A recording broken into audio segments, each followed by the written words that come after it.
পদত্যাগ করলেন ঢাবির proctor Monami ma'am.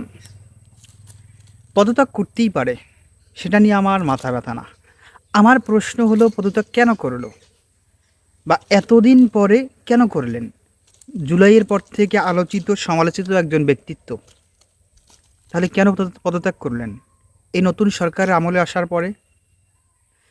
মানে বিএমপি সরকার, এই নতুন সরকার আসার পরে আমরা বিভিন্ন সময় দেখলাম বিভিন্ন বিশ্ববিদ্যালয়ের ভিসি, বিভিন্ন দপ্তরের প্রধান প্রধান ব্যক্তিত্বকে পদত্যাগ করানো হচ্ছে।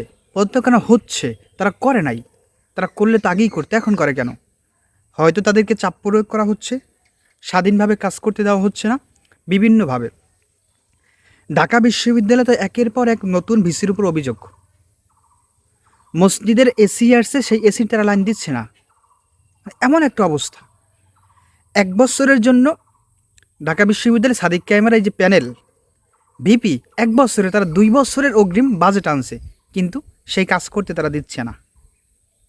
নাকি ভাগযোগ করার জন্য এরকম চলতেছে? বিভিন্ন পদের লোকজন দেখতেছি এই সরকার সরাইয়া তাদের নিজের লোকজন বসাইতেছে।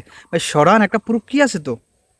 হয়তো চাপ দিয়ে পদত্যাগ করাইতেছেন বা সরাইতেছেন, এটা কীরকম নিয়ম? যাই হোক, এমন কিছু করবেন না যাতে দলের বদনাম হয়, দেশের জন্য অমঙ্গল হয়। এমন কিছু করবেন না, খারাপ হয়ে যাইবে, নিজেদের জন্য ক্ষতিকারক হবে।